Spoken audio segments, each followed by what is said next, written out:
तो friends, welcome to mathematics world. Doctor Sonendra Gupta, online maths class. Dear friend, जैसे कि आप जानते हैं कि मैं डिस्क्रीट मैथमेटिक्स के ऊपर न्यू वीडियो लेक्चर सीरीज बना रहा हूं। इसका नाम है एब्स्ट्रैक्ट अलजेब्रा।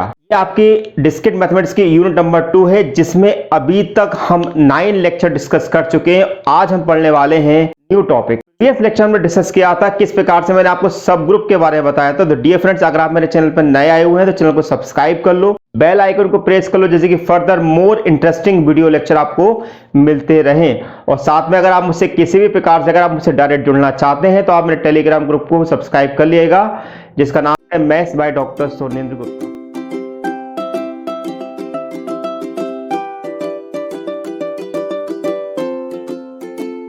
प्रीवियस लेक्चर में डिस्कस किया था सब ग्रुप के बारे में। सब ग्रुप क्या होता है, जैसे कि मैंने आपको बताया था कि अगर हमारे पास कोई भी एक नॉन एम्प्टी सबसेट H है जो G की सारी प्रॉपर्टी को फॉलो करता है, दैट मींस ग्रुप की सारी प्रॉपर्टी को फॉलो करता है, और साथ में वो H उसी ऑपरेशन में डिफाइंड है जिस पे G डिफाइंड है, तो ऐसी कंडीशन में हम H को सब ग्रुप कहते थे। जहां पे मैंने आपको सब ग्रुप के एग्जांपल भी बताए थे। आज हम डिस्कस करने वाले हैं टाइप्स ऑफ सब ग्रुप। कितने प्रकार के हमारे टाइप्स होते हैं सब ग्रुप के, तो यहां पर हमारे पास सब ग्रुप के दो टाइप होते हैं। नंबर 1 इम्प्रॉपर सब ग्रुप और दूसरा होता है प्रॉपर सब ग्रुप। तो आइए नॉर्मल डेफिनेशन, यानी कि जो नॉर्मल डेफिनेशन जो होती है इम्प्रॉपर सब ग्रुप की, जिसको हम ट्राइबल सब ग्रुप के नाम से भी जानते हैं, उसके बारे में हम यहां पर चर्चा करेंगे। तो देखिए डेफिनेशन क्या है। एज पर द डेफिनेशन अगर हम देखें कि if G be a group and H equal to G, ध्यान रखने वाली बात है कि G मेरे पास एक ग्रुप है जहां पर H जो है G के बराबर या H E के बराबर है, यानी कि उसमें केवल एक सिंगलटन एलिमेंट आता है जिसको बोलते हैं आइडेंटिटी। तो ऐसी कंडीशन में हम H को इम्प्रॉपर या ट्राइबल सब ग्रुप के बारे कह सकते हैं। ठीक है, तो यहां पर हमारे पास ट्राइबल सब ग्रुप या इम्प्रॉपर सब ग्रुप कब कह रहे हैं, जब हमारे पास H जो है G के बराबर है या H के अंदर केवल हमारे पास एक आइडेंटिटी एलिमेंट है और उसके अलावा कुछ भी नहीं है, तो ऐसी कंडीशंस को इम्प्रॉपर सब ग्रुप कहेंगे। आइए इसको एक एग्जांपल के थ्रू समझते हैं कैसे हम इसे इम्प्रॉपर सब ग्रुप कह सकते हैं। देखिए एक सिंपल सा लॉजिक है कि मान लो मेरे पास, हम बता चुके हैं आपको कि R प्लस हमारे पास एक ग्रुप होता है। ठीक है, अब हमने R जो प्लस का जो आइडेंटिटी एलिमेंट है वो क्या है होता है, हमारे पास 0 होता है। प्लस की आइडेंटिटी एलिमेंट क्या होती है, 0 होती है। और 0 को अगर मैं एक सेट मान लूं जिसको कि हम यहां पर H के नाम से रिप्रेजेंट कर रहे हैं, और वो सेम ऑपरेशन प्लस के साथ हो रहा है, तो ऐसी कंडीशन में हमारा 0 प्लस हमारा एक इम्प्रॉपर सब ग्रुप कहलाएगा R प्लस का। आइए इसको एक एग्जांपल के थ्रू समझते हैं कैसे। अगर हमारे पास 0 प्लस अगर हमारे पास एक सब ग्रुप है, तो इसका मतलब ये होगा कि ये सारी की सारी प्रॉपर्टी फॉलो करेगा सब ग्रुप की। और सब ग्रुप के अंदर क्या सारी प्रॉपर्टी कौन होती है, चारों प्रॉपर्टी होती है। जैसे क्लोजर प्रॉपर्टी की बात करें, चूंकि हमारे पास सिंगल एलिमेंट है, तो 0 को 0 से ऐड करोगे तो 0 मिलेगा। दैट मींस हमारी क्लोजर प्रॉपर्टी यहां पर फुलफिल होती है। एसोसिएटेड प्रॉपर्टी की अगर हम बात करेंगे तो 0 plus 0 plus 0 again 0 plus 0 plus 0, यानी कि दोनों वैल्यू हमारे पास इक्वल आएंगी। थर्ड प्रॉपर्टी की बात करते हैं हम यहां पर आइडेंटिटी एक्सियम की, चूंकि हमारे पास H में 0 है, ऐसी कंडीशन में इसको हम यहां पर आइडेंटिटी एक्सियम इसमें एग्जिस्ट करेगा। और 0 का एडिटिव इनवर्स क्या होगा, ऑब्वियसली वो -0 होगा, तो वो भी हमारी प्रॉपर्टी यहां पर फुलफिल होती है। तो ऐसी कंडीशन में हम 0 प्लस को R प्लस का इम्प्रॉपर सब ग्रुप कह सकते हैं। ठीक है, कहते हैं। दूसरा देखते हैं हमारे पास है कि R प्लस को, कि हमने यहां पर दो चीजों को यहां पर ध्यान दिया हुआ है। हमने यहां पर आपको बोला है कि H इक्वल टू या तो G है या H equal to identity element है। तो ये वाला जो एग्जांपल है वो हमारे पास रिप्रेजेंट करेगा H इक्वल टू E को। ओके, और E मेरे पास इस समय जो आइडेंटिटी है वो मेरे को केवल रिप्रेजेंट कर रहा है 0 को। तो ऐसी कंडीशन में हमारी ये प्रॉपर्टी फुलफिल होती है। बात करते हैं R plus is a improper सब ग्रुप ऑफ R प्लस। जैसे कि मैंने बताया कि H जो है अगर G के इक्वल आ जाता है, H क्या आता है, G के इक्वल आ जाता है, तो ऐसी कंडीशन में वो इम्प्रॉपर सब ग्रुप की कैटेगरी में आ सकता है। सिमिलरली अगर हम यहां पर बोले कि भाई हमारे पास R जो है R के बराबर है, यानी कि हमने R को R के बराबर ले लिया है, तो डेफिनेटली R प्लस जो है R प्लस का ही इम्प्रॉपर सब ग्रुप कहलाएगा। क्या मैं ऐसा कह सकता हूं यहां पर कि Q plus is a improper सब ग्रुप सब group of Q plus definitely कह सकते हैं, क्योंकि हम जानते हैं कि Q प्लस जो है हमारा एक सब ग्रुप है और ग्रुप है हमारा, मतलब ऐसी कंडीशन में Q प्लस को हम यहां पर Q प्लस का ही इम्प्रॉपर सब ग्रुप कह सकते हैं। अब हम बात कर रहे हैं यहां पर प्रॉपर सब ग्रुप के बारे में कि प्रॉपर सब ग्रुप किसे कहा जाता है। अब जो जैसा कि हमने पढ़ा कि अगर एच जी के बराबर है तो इसका मतलब ये हुआ कि प्रॉपर में क्या होगा, एच जी के बराबर नहीं होगा। एच अगर जी के बराबर नहीं है तो ऐसी कंडीशन में हम एच को यहां पर प्रॉपर सब ग्रुप कहेंगे। बट ओबियस सी बात है कि यहां पर एच हमारा जो है नॉर्मली हमारा सब ग्रुप होना जरूरी है, मतलब अपने आप में ग्रुप होना जरूरी है।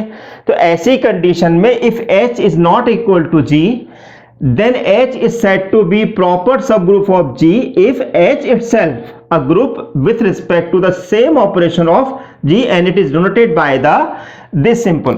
यदि हमें प्रॉपर सब ग्रुप डिफाइन करना है तो इसको डिनोट करने का तरीका हमारे पास होता है कि H is a proper subgroup of G। इसको रीड कैसे करते हैं, H is a proper subgroup of G। अब आपके मन में सवाल उठता है कि सर हमारे पास ऐसे कौन कौन से एग्जाम्पल हो सकते हैं जो प्रॉपर सब ग्रुप के हैं। तो देखिए सिंपल सा हमने आपको प्रीवियस लेक्चर में भी आपको बताया था कि अगर हम जानते हैं कि 1 ओमेगा ओमेगा स्क्वायर है ना, अगर हम इस चीज को अगर हम लेते हैं यहां पर तो सॉरी इसको हम यहां पर लेते हैं 1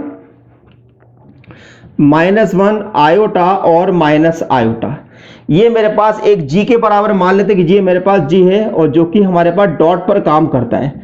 हम ऑलरेडी प्रीवियस लेक्चर में देख चुके हैं। तो क्या हम यहां पर कह सकते हैं कि then 1 - 1 dot is a proper subgroup of G. देखें क्या इसको हम कह सकते हैं प्रॉपर सब ग्रुप ऑफ जी। देखिए इसको थोड़ा सा सिंप्लीफाई करते हैं। अब हमारे पास 1 - 1 क्या बन गया हमारे पास, ये बन गया आपका h, ठीक है ना। हम यहां पर क्या कहते हैं, से h equal to 1 - 1। Definitely h जो है वो हमारे पास g के इक्वल नहीं है, साफ साफ दिखाई दे रहा है। क्या अब h इटसेल्फ है हमारे पास एक ग्रुप है। तो देखिए ध्यान से, अगर मैं 1 और -1 को अगर आपस में मल्टीप्लाई करता हूं as per the closure law, को हम लिखते हैं कि अगर a b belongs to G है तो a b belongs to H है तो ए डॉट बी भी एच में आना चाहिए। अगर मैं इन दोनों का मल्टीप्लाई करूं तो डेफिनेटली जो मुझे नया एलिमेंट क्या मिलेगा, -1 मिलेगा जो वापस इसी के अंदर होगा, यानी कि ये क्लोज्ड है। अब हम बात करते हैं यहां पर एसोसिएटिव लॉ की। एसोसिएटिव लॉ के अकॉर्डिंग अगर हम 1 - 1 को अगर हम मल्टीप्लाई करें तो अगेन हमें -1 ही मिलेगा, तो वो भी हमारी एसोसिएटिव प्रॉपर्टी भी फुलफिल होती है। तीसरी प्रॉपर्टी की बात करते हैं आइडेंटिटी एक्सियम की, और मल्टीप्लिकेशन के अंदर आइडेंटिटी एक्सियम जो आता है वो हमारे पास आता है 1, और 1 यहां पर एग्जिस्ट कर रहा है। तो ऐसी कंडीशन में यहां पर हमारी मल्टीप्लिकेशन प्रॉपर्टी भी फुलफिल होती है। आइडेंटिटी एक्सियम के अंदर थर्ड आता है इनवर्स। अगर हम 1 का इनवर्स निकालना चाहते हैं तो 1 का अगर हम इनवर्स निकालना चाहते हैं, मान लो हमने बोला 1 का इनवर्स है b, तो हमें कितने के बराबर मिलना चाहिए हमारे पास 1, तो ऑब्वियसली तो 1 का आइडेंटिटी हमें क्या मिलेगा, वापस 1 मिलेगा। इसी प्रकार अगर -1 का अगर मैं निकालना चाहता हूं तो मुझे मिलना चाहिए 1, तो b का मल्टीप्लिकेटिव आइडेंटिटी क्या मिलेगी हमारे पास 1।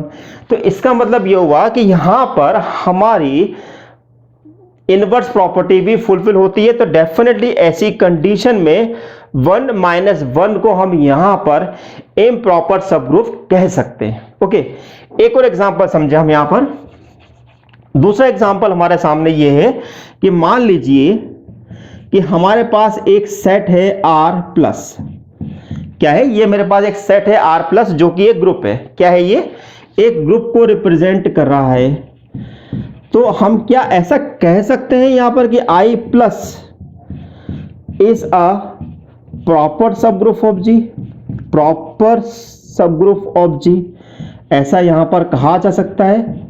जी हां, बिल्कुल कहा जा सकता है, क्योंकि हम जानते हैं यहां पर कि I जो होता है वो सबसेट होता है R का, यानी कि इसका मतलब ये है कि I जो है वो R के इक्वल नहीं है। और हम ये जानते हैं कि R+ ग्रुप है और I+ भी एक ग्रुप है, और I जो है सबसेट है R है। तो इसका मतलब ये हुआ कि I+ जो है एक proper subgroup of G है।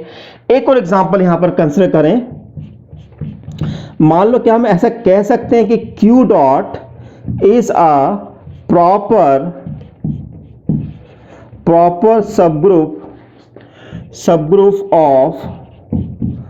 Subgroup of R dot. ठीक है, क्या हम ऐसा कह सकते हैं? जी हाँ, इसको भी हम यहां पर कह सकते हैं कि Q डॉट जो है एक प्रॉपर सबग्रुप है R डॉट का। क्यों कह सकते हैं? क्योंकि R डॉट जो है एक ग्रुप है। क्या है ये? एक ग्रुप को रिप्रेजेंट करता है ना। और Q जो है हम साफ साफ देख रहे हैं कि Q जो होता है वो सबसेट होता है R का। यानी कि इसका मतलब ये हुआ कि Q जो है R के इक्वल नहीं है ना। और Q डॉट अपने आप में एक ग्रुप है, तो ऐसी कंडीशन में Q डॉट को R डॉट का हम यहां पर प्रॉपर सबग्रुप कह सकते हैं। तो आज के लेक्चर में मैंने आपको बताया कि what is the meaning of the types of the subgroup, जिसमें हमने दो टाइप के सबग्रुप डिस्कस करे, पहला इम्प्रॉपर और दूसरा हमने डिस्कस किया प्रॉपर। अब लेक्चर में आपको क्या अच्छा लगा मुझे बताइएगा। अगर आपको किसी भी प्रकार का कोई डाउट आता है लेक्चर से रिलेटेड तो मुझसे पूछ सकते हैं। Thank you for watching my channel doctor Sunendra Gupta.